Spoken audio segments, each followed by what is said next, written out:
पद्धति से असाध्य रोगों का इलाज संभव, बोले डॉक्टर ओम शंकर। दौलतपुर में गार्गी नेचुरोपैथी की नई शाखा का शुभारंभ। बताते चले कि आज वाराणसी के दौलतपुर से काली मंदिर रोड पर 16 अप्रैल रविवार को गार्गी नेचुरोपैथी की शाखा का उद्घाटन बीएचयू के head of cardiology department doctor Om Shankar ने किया। इस दौरान डॉक्टर ओम शंकर ने कहा कि प्राकृतिक दिनचर्या से मानव जीवन स्वस्थ रहता है। जीवन की व्यस्तता और भागदौड़ में अगर कोई रोग भी हो गया तो नेचुरोपैथी पद्धति से उसका इलाज संभव है। कार्यक्रम के दौरान गार्गी नेचुरोपैथी की डायरेक्टर डॉक्टर अनीता ने कहा कि हमारे यहाँ सभी गंभीर व असाध्य रोगों का इलाज बिना दवा के किया जाता है। प्राकृतिक चिकित्सा पद्धति अपनाकर हमारे यहाँ wet pack, body detoxification, earth therapy, immersion, hot water therapy, cold and hot water therapy, deep breathing, hydrotherapy and food therapy से इलाज किया जाता है। गार्गी नेचुरोपैथी में इलाज के दौरान किसी भी मेडिसिन का उपयोग नहीं किया जाता, इसलिए साइड इफेक्ट का कोई खतरा नहीं। कार्यक्रम का संचालन एडवोकेट प्रेम प्रकाश यादव ने किया। इस दौरान पूर्व लेक्चरर राजदेव, सुप्रीम कोर्ट के वरिष्ठ अधिवक्ता अशोक सहगल, BN सिंह, लोरिक यादव, क्विस कॉलेज के वाइस प्रिंसिपल श्रीराम यादव, प्रतिमा श्रीवास्तव, डॉक्टर उषा गुप्ता, सूरज मणि देवी सहित दर्जनों लोगों की उपस्थिति रही। परिचय बता दें। मैं अनीता, डॉक्टर अनीता नेचुरोपैथी में प्रैक्टिस कर रही हूँ पिछले कई सालों से। और मेरा मानना है कि जब से बच्चा गर्भ में आता है, अगर माँ का वहीं से डाइट बिल्कुल न्यूट्रिशियन हो, डेड हो नहीं, मतलब जैसे हम लोग अगर लाइव है, क्योंकि हम जिंदा हैं तो जिंदा ही हमें खाना चाहिए। हमारा मानना है कि जो हमारे बॉडी में एंजाइम है वो लाइव चीज़ों को जल्दी ऑब्जर्व करती है, उससे हमें तुरंत न्यूट्रिशन दे देती है। तो जैसे फास्ट फूड है या जितने भी डेड फूड है, मैं मतलब मना करती हूँ कि एनिमल फूड और डेयरी फूड, अगर इन दोनों चीज़ों को न लिया जाए या बहुत कम लिया जाए तो हमें ऐसे ही 70% बीमारी नहीं होगी। और अगर हम इसमें फ्रूट वेजिटेबल्स अगर अपने भोजन में 80% अगर हम लेते हैं तो हमें ऐसी ही सारी बीमारियों से लड़ने के लिए ऑटोमेटिक हमारा ऑटोफेजी सिस्टम ऑन हो जाता है और हमारे सारे सेल्स एक्टिव हो जाते हैं। अब बात कीजिए मैम, आपने दावा करती हैं कि जोड़ों का दर्द, मोटापा, हार्ट अटैक, किडनी डिजीज को भी। सर मैं प्रयास कर रही हूँ, दावा नहीं कर रही हूँ सर। पहले तो ये सेंटेंस ही गलत है कि मैं दावा कर रही हूँ। मैं प्रयास कर रही हूँ और अपना 100% एफर्ट्स दे रही हूँ, अपना प्रयास कर रही हूँ और सेल्फ से कर रही हूँ। मैं ये भी नहीं कर रही हूँ कि मैं किसी प्रकार का कोई केमिकल, किसी प्रकार का कोई मेडिसिन यूज करती हूँ। जैसे किसी ने कहा कि जूस पी लीजिए 200 ml, तो अगर हम कहते हैं कि जूस जो भी है तो हम उसको तुरंत ताज़ा निकाल कर देते हैं, उसका प्रोसेस होता है। जैसे मान लीजिए टमाटर का जूस मैंने कहा निकालने के पीने के लिए, तो मैं टमाटर पहले मंगवाती हूँ, उसको आधे घंटे पानी में डीप करवाती हूँ, उसके बाद उसको निकालती हूँ, उसके बाद उसका जूस निकाल के देती हूँ।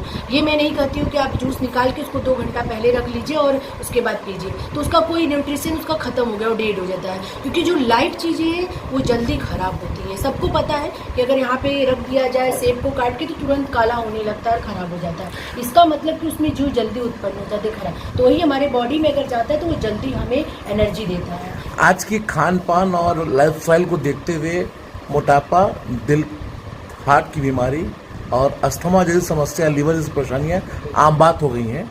ऐसे क्या करना चाहिए इनसे बचाव के लिए? देखिए बहुत छोटा सा मैं एग्जाम्पल दूंगी, बहुत छोटा सा।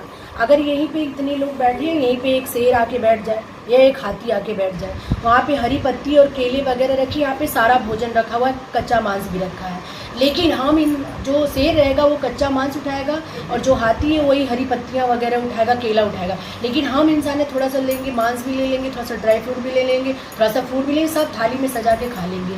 तो देखिए सबसे पहले हमें ये डिसाइड करना चाहिए कि जो मेरे लिए फूड बना है वही मुझे खाना है, वही हमारे बॉडी में एंजाइम देगा और वही हमारी बॉडी में न्यूट्रिशन देगा। तो हमें सबसे पहले सही फूड का डिसीजन लेना है, वो हमें डिसीजन लेना है, वो कोई और डिसीजन। ओम शंकर हूँ, मैं हृदय रोग विभाग बनारस यूनिवर्सिटी का विभाग अध्यक्ष। डॉक्टर साहब, आज गार्गी नेचुरोपैथी क्लिनिक पे कैंप लगा हुआ है और अनीता जी का कहना है कि नेचुरोपैथ के द्वारा शुगर, ब्लड प्रेशर, थायराइड, मोटापा, हार्ट अटैक, बाजपन और कैंसर तक की मरीज को ठीक करने का दावा करती हैं। क्या कहना चाहेंगे इसको? देखिए ऐसा है कि मैं तो एक मॉडर्न मेडिसिन के डॉक्टर हूँ और मैं उसी पद्धति को जानता हूँ। और मॉडर्न मेडिसिन में एक बहुत ही स्थापित सत्य है वो ये है कि हम इस चीज़ पर विश्वास करते हैं कि दावे नहीं बल्कि आपके पास क्या एविडेंस है उसके पास, जिसको एविडेंस बेस्ड मेडिसिन कहते हैं। मेरा मानना है व्यक्तिगत तौर पर कि जितनी भी चिकित्सा पद्धति है हमारे देश में या पूरी दुनिया में, या फिर वो आपका जो भी स्थापित मोड ऑफ ट्रीटमेंट है, सबका कहीं न कहीं कुछ न कुछ रोल है और उनको बहुत सारे शोध के बाद ही आविष्कार में लाया जाता है। लेकिन आधुनिक जो चिकित्सा पद्धति है जिसको कि आप मॉडर्न मेडिसिन कहते हैं, उसमें अच्छाई ये है कि वो अपने एविडेंस को एविडेंस के साथ अच्छे तरह प्रकाशित करते हैं और लोगों के बीच में इलाज के पहले और इलाज के बाद हुए प्रभाव या दुष्प्रभाव को आम दुनिया के सामने रखते हैं, जिससे दुनिया उसको झुठला नहीं सकती। मुझे बहुत खुशी है अनीता जी जो बातें कह रही है, अगर इसमें सत्यता है तो मैं खुद बहुत इंटरेस्टेड होऊंगा कि मैं इनके साथ मिलकर शोध करूं, और अगर उस शोध में हम लोग ये साबित करने को सफल हो गए कि हाँ वो जो कह रही है, तो मैं खुद ही इस विधि का मैं खुद प्रचार करूंगा और पूरी दुनिया में और प्रकाशित भी करूँगा। ना सिर्फ प्रचार बल्कि क्योंकि मैं एक डॉक्टर हूँ, मैं मॉडर्न मेडिसिन और एविडेंस बेस्ड मेडिसिन की हर समय वकालत करता हूँ, तो इनके साथ एविडेंस इकट्ठा करेंगे और उस एविडेंस में सच्चाई पाई जाएगी तो पूरी दुनिया के सामने हम उस एविडेंस को लाएंगे। और यही मैं तो मॉडर्न मेडिसिन का हूँ, वरना इस नेचुरोपैथी में आने के पीछे क्या होगा। मेरे यहाँ आने का मुख्य उद्देश्य यही है कि, और मुझे नहीं लगता, मैं नकारात्मक सोच नहीं रखता कि नहीं ये नेचुरोपैथी है कुछ नहीं कर सकती है, ये गलत धारणा है।